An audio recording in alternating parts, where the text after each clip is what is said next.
aprendendo sobre pontuação? Então vem comigo.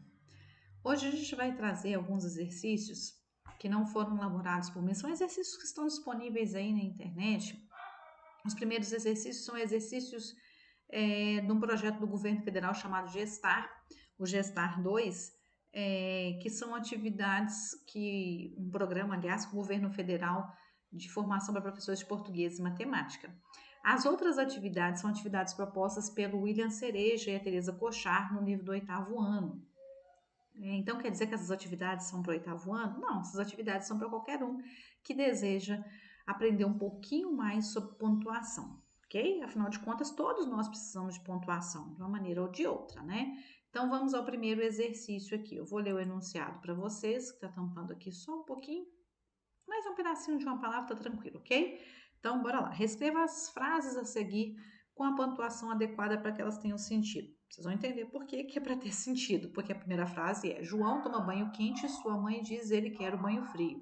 Nossa, como assim, né?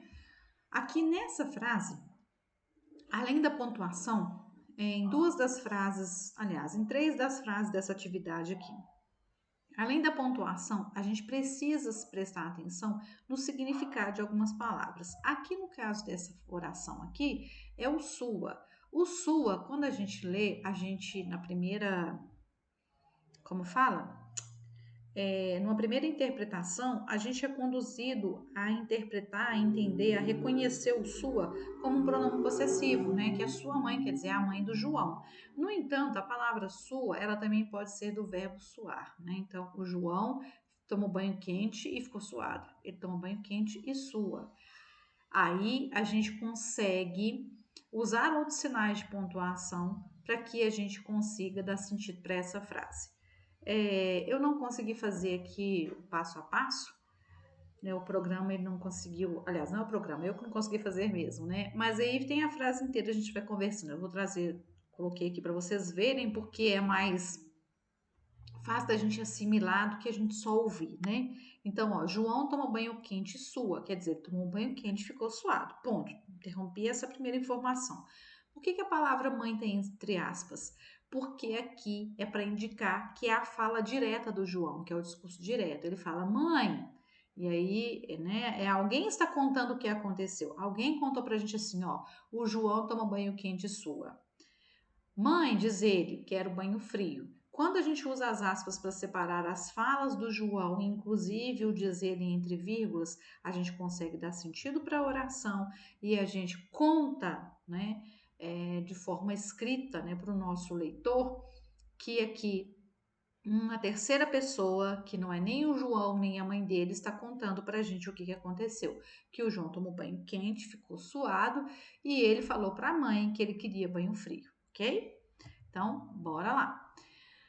No porto, um navio holandês entrava um navio inglês. Aqui, pela mesma forma, se a gente não prestar atenção na palavra entrava, a gente vai correr o risco de achar que a frase está com algum problema que não é só pontuação.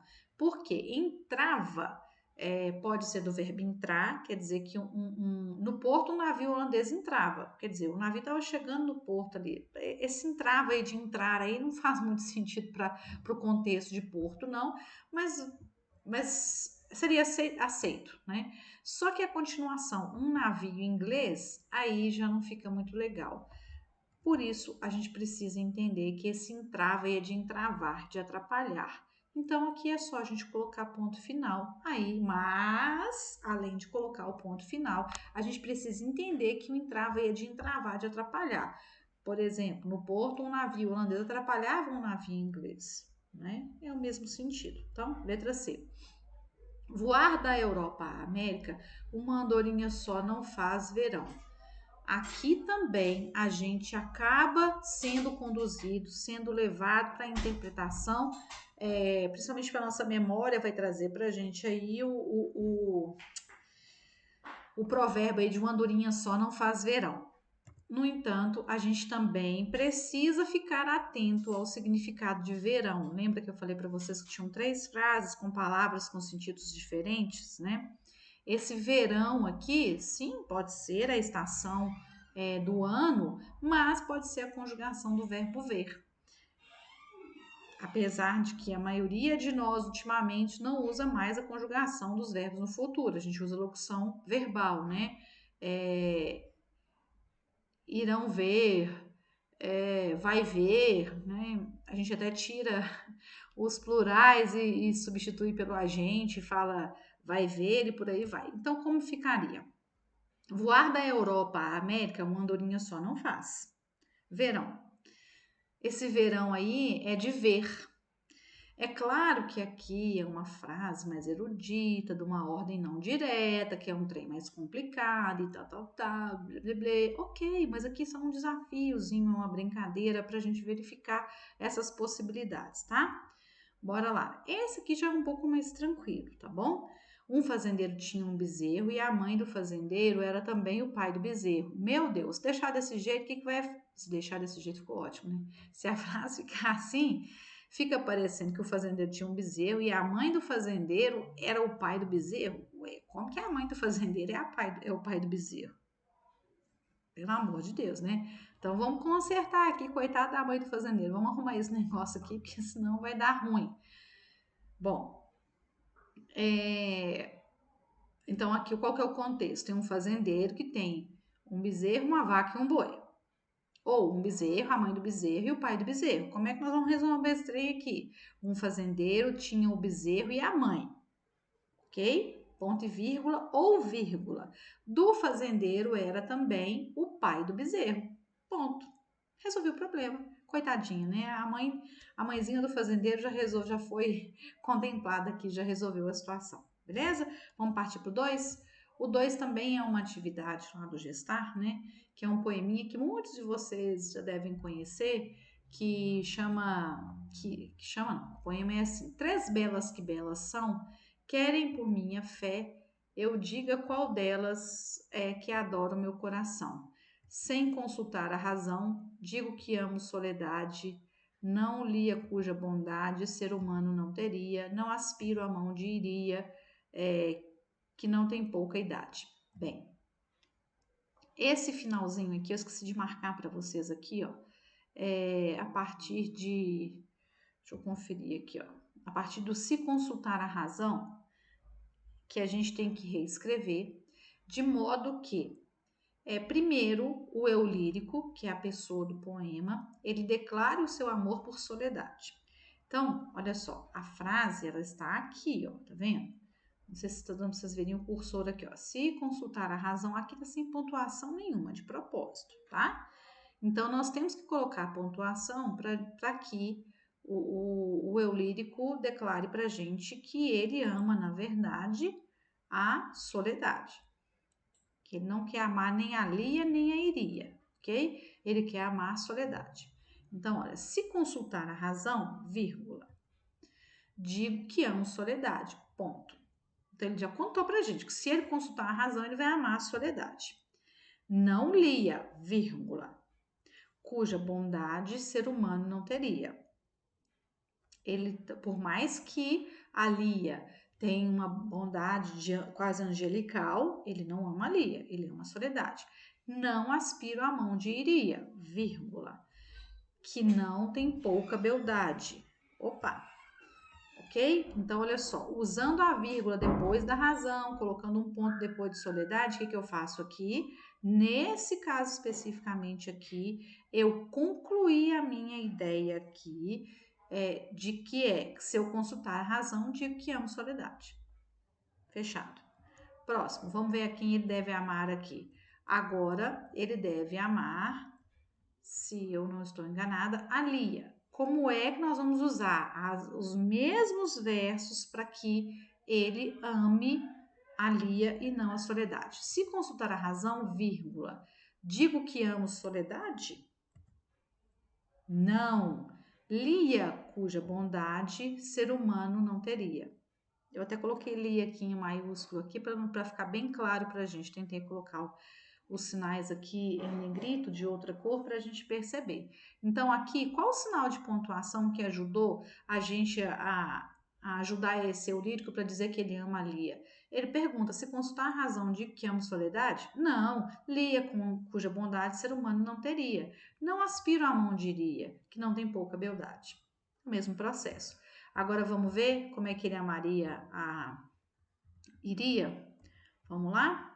Se consultar a razão, digo que amo soledade? Não. Lia, cuja bondade ser humano não teria? Percebem que é igualzinho ao da Lia. A diferença é que usou uma interrogação, transformou numa pergunta. Aí ele responde: não, aspiro à mão de Iria, que não tem crueldade. Opa, foi mal aí, gente. E agora a gente vai saber aqui, através da pontuação, como é que ele vai ficar indeciso. Se consultar a razão, digo que amo soledade? Não Lia, cuja bondade ser humano não teria? Não aspiro à mão de Iria, que tem pouca beldade? O que a gente fez aqui? O recurso, foi mal. O recurso que a gente usou aqui foi colocar ponto de interrogação para todo mundo, porque aí ele fica naquela, peraí. Se eu consultar a razão, eu vou amar a soledade? Será que eu não vou amar a Lia, cuja bondade ser humano não teria? Eu não aspiro à mão de Iria, que não tem pouca beldade? Beldade seria aí beleza, tá, pessoal? Seria um sinônimo aí, uma coisa mais antiga, mas é por aí. Então, olha só. Viu como é que os sinais de pontuação fazem toda a diferença? Então, para de teimar e vamos usar mais sinais de pontuação, ok? Número 3, nós temos que reescrever essa frase aqui, ó. O menino andava no meio do bosque, acrescentando a palavra silencioso e sinais de pontuação para 4 ou 5 circunstâncias, se eu não me engano. A primeira delas a gente tem que incluir a palavra silencioso na frase. O menino andava no meio do bosque e dar uma característica do bosque. Então, bora lá. O menino andava no meio do bosque silencioso. Então, nesse caso aqui, quem é silencioso? O bosque. Sem vírgula, sem nada. Quando eu falo que o menino andava no meio do bosque silencioso, quando eu não coloco vírgula aqui, quer dizer que a relação é direta. Então, o bosque que é silencioso. O menino andava num bosque e esse bosque era silencioso, tá? Tem jeitados. Para ficar mais claro, né, um bosque que era silencioso, mas aqui não é para a gente colocar outras palavras a não ser a palavra silencioso e sinais de pontuação.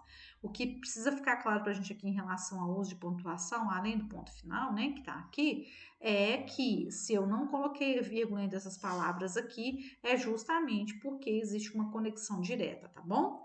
Então vamos à próxima. Eu tenho agora que dar uma característica permanente do menino com o silencioso. O menino silencioso andava no meio do bosque.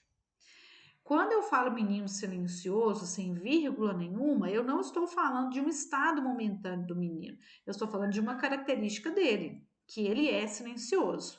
Eu posso falar, eu não sei se vocês assistiram um vídeo aqui do canal que a gente fala do uso de vírgula em produção de texto. Mas lá nesse vídeo tem lá uma das dicas lá que é pra gente, que a vírgula, ela tem uma das funções da vírgula é suprimir verbos, né? Aqui é mais ou menos um processo semelhante, né? É uma supressão também, a gente deixa de dizer, a gente deixa de escrever. Quando eu falo assim, o menino silencioso andava no bosque. Quando eu coloco só o menino silencioso, a ideia é o menino que era silencioso andava no meio do bosque. Mas se eu disser o menino silencioso, tem o mesmo efeito de sentido, beleza? Então vamos à letra C. Agora a gente tem que dar uma característica momentânea do menino. Aí a gente usa a vírgula, porque o menino silencioso andava no meio do bosque.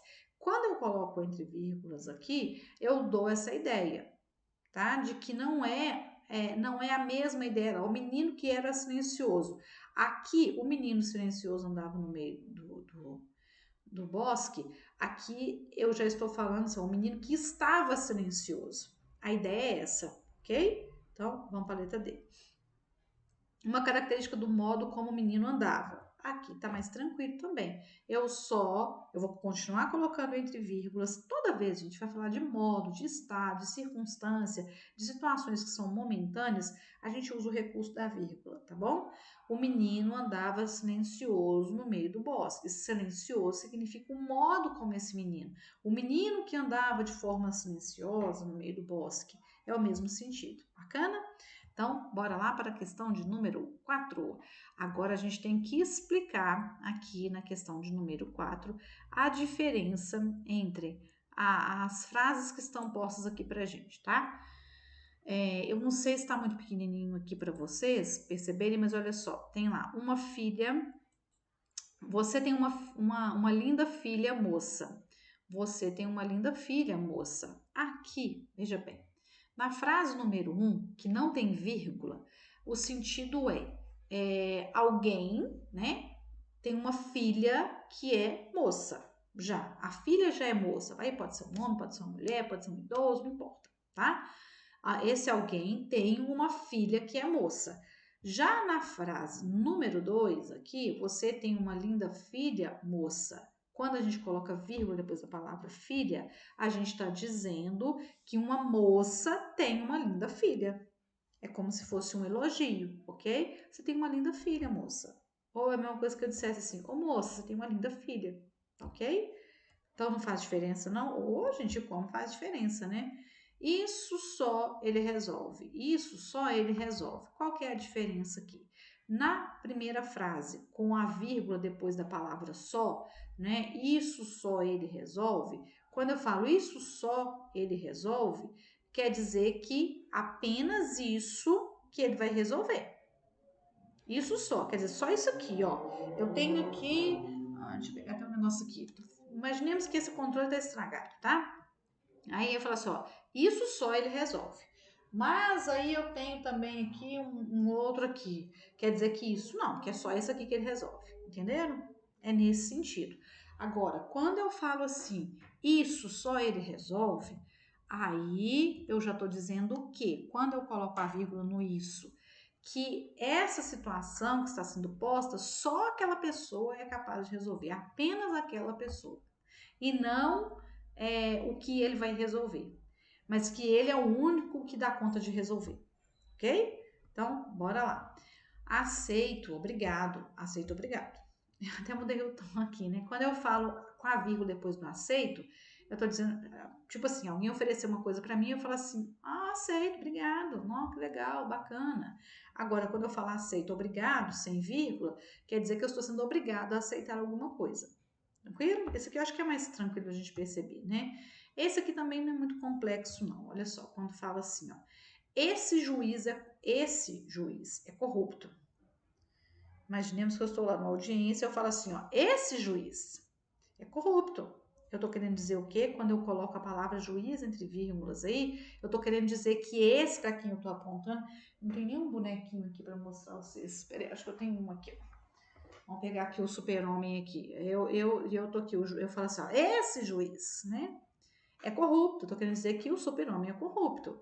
Agora, quando eu falo assim, esse juiz é corrupto, aí o super-homem tá falando, esse juiz é corrupto, entendeu? Então, aqui, sem vírgula, eu estou afirmando que o juiz é corrupto. Quando eu coloco o juiz entre vírgulas, aí é como se eu estivesse chamando, aí é o que a gente chama de vocativo, né? O juiz aí é um vocativo. Eu tô chamando o juiz para ter prestado atenção em mim e falar assim, ó, esse daí, ó, esse é corrupto, ok? Então vamos lá, não quero ler, não, quero ler. É diferente porque quando eu não coloco vírgulas, parece que alguém fez uma pergunta e eu falo assim, não, quero ler, obrigado, querer não. Quero assistir um filme, quero dormir, sei lá o quê, né? Agora quando fala assim, ó, quando eu uso a vírgula depois do não, não, quero ler. Parece que alguém me fez uma outra pergunta, eu falo assim, não. Tipo assim, você quer ir no shopping? Você quer ir na piscina? Imagina se as pessoas estão de férias. Você quer assistir televisão? Você quer andar um pouco? Você quer fazer atividade física? Não, quero ler.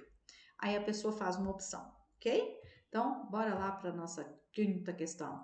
Aqui é um processo semelhante à questão 3. A gente tem que reescrever a frase com o que está sendo pedido para a gente, tá?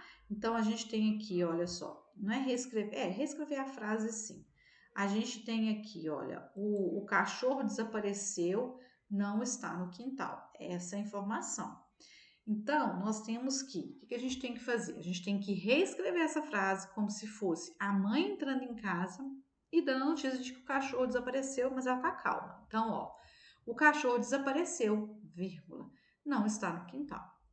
Ela tá calma. Então, eu não usei exclamação, que a exclamação ela demonstra uma emotividade, tal, tal, tal. Não, é uma informação assim, ó, o cachorro desapareceu, não tá no quintal. Provavelmente um cachorro tá acostumado a sumir, a fugir pra rua, então ela foi avisar alguém para eles já tomarem as providências ou deixar o portão aberto para ele voltar e tal. Só que agora uma pessoa vai falar que o cachorro desapareceu e a outra vai questionar. Então, aqui vai falar como nós temos duas pessoas falando, nós vamos usar, não sei se vocês vão ver o cursor, mas eu vou tentar, o travessão. Porque o travessão, qual que é a função? É um sinal de pontuação, que a função dele é indicar que alguém está falando. Então, alguém diz, o cachorro desapareceu. Aí, como o outro está questionando, o outro vai perguntar assim, uai, ele não está no quintal? Percebem que nós usamos as mesmas palavras, só com a pontuação a gente foi mudando, ok? Nascer, uma pessoa nega o desaparecimento do cachorro. Então, o cachorro desapareceu? Não, tá no quintal. Isso aqui é a fala, né? Isso aqui é a oralidade purinha aí. Ok? Bora lá então. Já na D, uma pessoa pergunta sobre o desaparecimento do cachorro e a outra nega. Então, de novo, nós vamos usar os travessões, né? O cachorro desapareceu? Não, tá no quintal. Ok? Então, uma questiona, uma pergunta e a outra fala que não. E uma pessoa, penúltima aqui, uma pessoa questiona a outra sobre o desaparecimento do cachorro. O cachorro desapareceu? Não está no quintal? Aqui deveria ser uma outra interrogação, tá, gente? Porque ela continua. O cachorro desapareceu? Não está no quintal? Né? É uma única pessoa questionando a outra, tá? Então, bora lá. E o irmãozinho que adora o cachorro vai avisar. O irmãozinho que adora o cachorro, aí ele já vai exclamar o estreio. Ah, o cachorro desapareceu, não tá no quintal, ok? Então, a gente percebe com isso aqui que os sinais de pontuação, o uso dos sinais de pontuação, eles não acontecem só para enfeite, né? Eles acontecem para ajudar a gente a entender, para a gente se comunicar e entender o que o outro está falando, para que o outro nos entenda e que a gente entenda o outro está falando com a gente, tá? Então, pessoal, é mais uma dica aí para a gente estudar um pouquinho mais, para a gente desvendar esses mistérios, mas um caminho de aprender a nossa língua. Apesar de que eu volto a dizer que todos sabemos sim, a gente só não sabia o nome que esse negócio tem, tá? Se a gente encarar dessa maneira, além de simplificar, a gente vai conseguir aprender muito mais coisas, né? Continuem estudando, continuem bem, um abraço e até a próxima!